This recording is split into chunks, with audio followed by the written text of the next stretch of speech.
This isn't a movie. Nor an exaggerated story. This is an investigation into a teenager who went to court. Because of a game he started for fun. The courtroom was cold, windowless, and devoid of any semblance of compassion.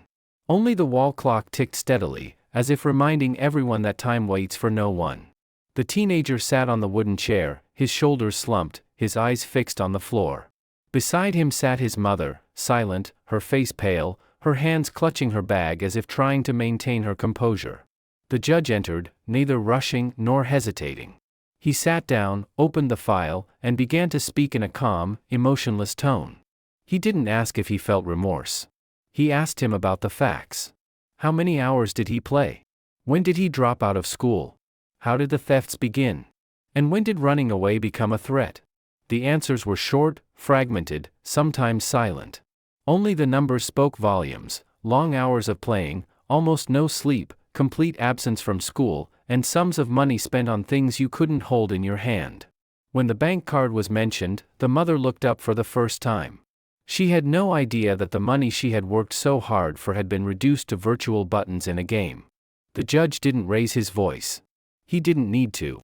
He laid out the truth as it was, cold, clear, unvarnished. Then came the most difficult moment. The moment of threat. A knife. A classmate. A moment of anger. That's when everything changed. It was no longer a game, nor just digital addiction, but a real approach to a crime.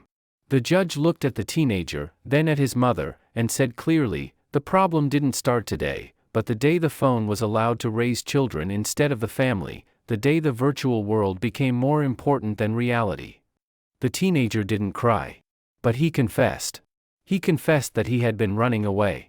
From failure, from feeling worthless, and from his mother's disappointment. His mother didn't hug him. She didn't speak. The silence was heavier than any words. Finally, the decision was made. A treatment program. A complete ban on games. Re-education. And shared responsibility. The judge said before closing the case. This isn't a punishment. This is a last chance. The story didn't end at the courthouse door. The real story began after the case was closed, and after silence returned to fill the room. The teenager left without a phone, without headphones, without a world to hide in. He carried something much heavier: reality. In the early days, it wasn't the punishment that was hardest, but the emptiness. That emptiness left by addiction when it's suddenly withdrawn. Long hours, without a screen, without illusory victories, and without the "try again" button. He was discovering for the first time how much he had been running away. And how much the silence he feared was more merciful than the noise he had chosen. As for his mother, she was watching him from afar. Not watching his games this time, but his silence. She realized that the mistake was not only in the game, but also in the long absence, and in the leniency that seemed simple. Then became very costly. The change wasn't quick, nor easy, nor clean. It was full of setbacks, anger, and the urge to run away again. But each time, he remembered that cold hall, and that quiet voice that told him, this is an opportunity. Not a guarantee. He began to return to school slowly, not as a top student, but as a human being trying to salvage what remained. He felt the weight of others' stares, but they were no heavier than the stares he saw in himself. He learned something no game had taught him, that the real loss is losing yourself. His life didn't become perfect, and the urge to run away didn't disappear, but it no longer controlled him as it once did. He came to know the difference between entertainment and addiction.